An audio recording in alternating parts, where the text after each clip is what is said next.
Super star Krishna cinema జీవిత విశేషాలని మీ ముందుంచుతున్నాను.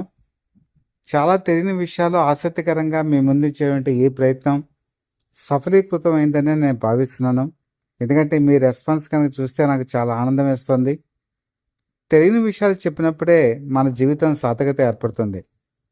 ఎన్నో పత్రికలు వచ్చాయి, ఎన్నో సినిమా మ్యాగజైన్స్ వచ్చాయి, కొన్ని కవర్ చేశాయి, కొన్ని కవర్ చేయని అంశాలు నేను వాటిని గ్యాదర్ చేసి నాకు సహకరించినటువంటి మేకప్ చీఫ్ మాధవరావు గారికి, అలాగే పిఆర్ఓగా ఉన్నటువంటి జేబీవి శర్మ గారికి, వారి కుటుంబ సభ్యులకు కూడా మనస్ఫూర్తిగా ధన్యవాదాలు తెలియజేసుకుంటూ, వీటన్నింటినీ క్రోడీకరించి అభిమానులు కనుక దాచుకుంటే భవిష్యత్తులో సూపర్ స్టార్ కృష్ణ గొప్ప మనసు, మంచి మనస్తత్వం 10 కాలాల పాటు అందరికీ తేటతెల్లమవుతుందనే ఉద్దేశంతోనే ఈ వీడియోలు చేస్తున్నాను. వీటిని సజీవంగా మీ ముందు ఉంచేటువంటి ఈ ప్రయత్నం భగవంతుడు ఆశీర్వాదం నాకు ఇచ్చినందుకు చాలా సంతోషిస్తున్నాను కూడా. సూపర్ స్టార్ కృష్ణ నటించినటువంటి సూపర్ హిట్ మూవీ 12 కాపురం.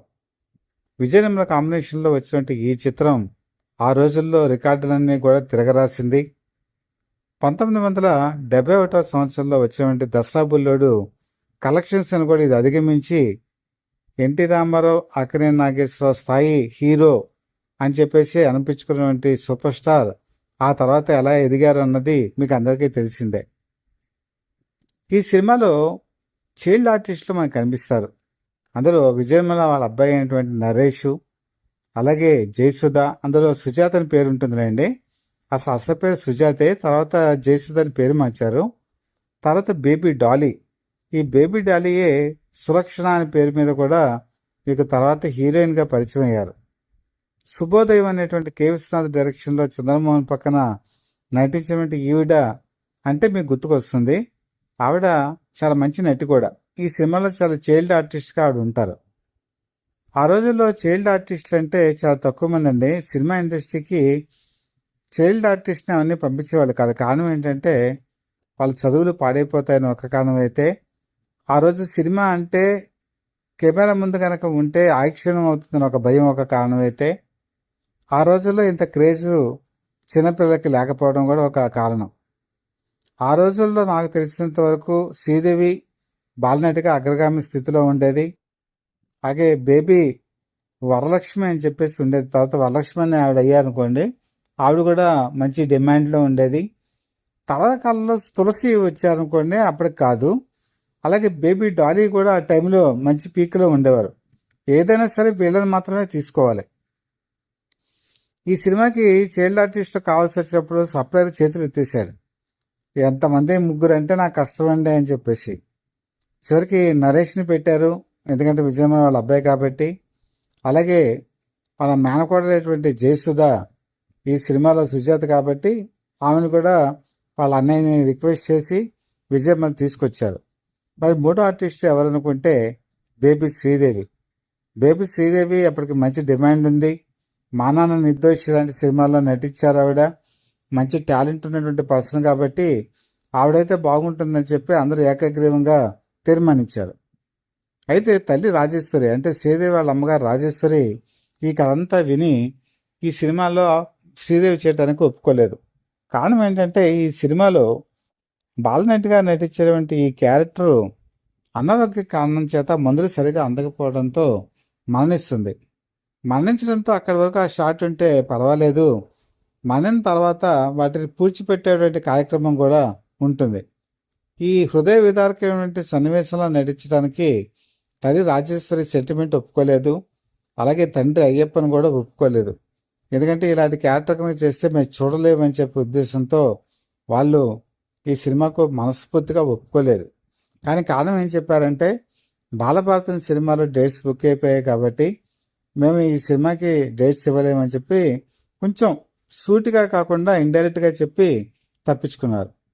దాంతో మళ్ళీ వీళ్ళకి సమస్య మొదలుకు వచ్చింది. ఎలా పెడదాం, ఎవరిని పెడదాం అనేటప్పటికీ బేబీ డాలీ గుర్తుకొచ్చారు. బేబీ డాలీ వాళ్ళ తల్లిదండ్రులు కూడా మొట్టమొదటి ఒప్పుకోలేదు. చివరికి ప్రాధాన్యత, క్రమం, కథ ఇవన్నీ చెప్పి రెమ్యునరేషన్ కూడా కొంచెం ఎక్కువ అనేటప్పటికీ అప్పటికి బేబీ డాలీ ఈ సినిమాలో నటించడానికి ఒప్పుకున్నారు. వాళ్ళ తల్లిదండ్రులు కూడా ఒప్పుకున్నారు. ఈ సినిమాలోనండి ఈ పాత్రే చాలా కీలకం. ఎందుకంటే వాళ్ళ ఆర్థిక పరిస్థితి బాగుండదు, మందులు దొరకవు, ట్రీట్మెంట్ జరగదు. ఈ బేబీ డాలీ వేసినటువంటి చైల్డ్ ఆర్టిస్ట్ చనిపోతారు. నేను చెప్పినట్టు ఈ సమాధి చేసేటువంటి సన్నివేశాలు, మట్టిని తీసి గోతులో వేసేటువంటి సన్నివేశం, ఈ సన్నివేశాలు చూసి 1972 సంవత్సరం అండి నేను చెప్తోంది.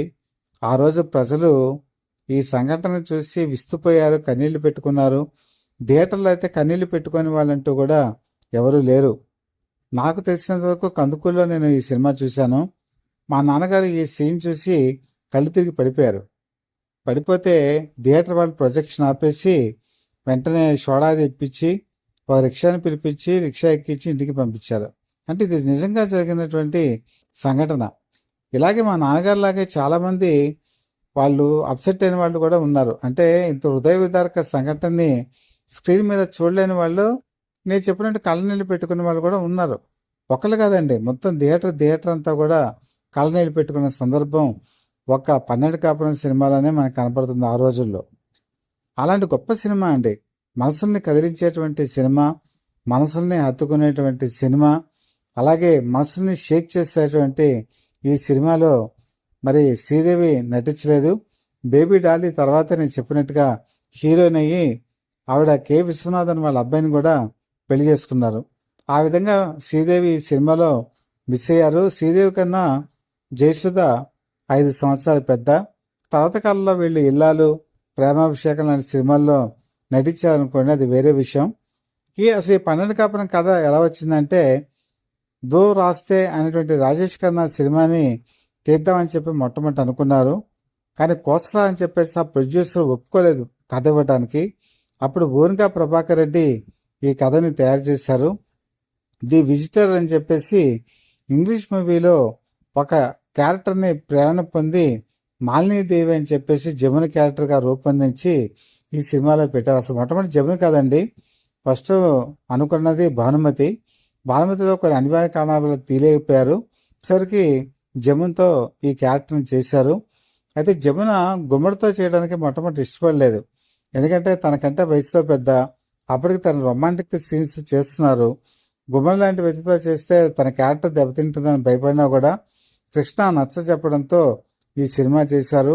నిజంగా ఈ క్యారెక్టరు ఈ సినిమాకి ప్లస్ పాయింట్ అయింది. సూపర్ స్టార్ కృష్ణ కెరీర్లోనే ఒక మరువలేని చిత్రంలో మాత్రం బాలనటిగా శ్రీదేవి నటించలేకపోవడం మాత్రం ఒక విధంగా తీపి గుర్తా చేదు గుర్తా అంటే చేదు గుర్తేనే చెప్పాలి. నటించుంటే బాగుండేదేమని అభిమానులకు అనిపిస్తుంది. ఈ కంటెంట్ మీకు కనుక నచ్చినట్టయితే లైక్ చేయండి, బెల్ ఐకాన్ ప్రెస్ చేసి సబ్స్క్రైబ్ చేసుకొని మీ బ్లెస్సింగ్స్ మాకు అందజేయవలసిందిగా మనస్ఫూర్తిగా కోరుకుంటూ, మీ మిత్రుడు శ్రేయభిలాషి, Satyavada people live TV chief editor DVSS Krishnaprasad.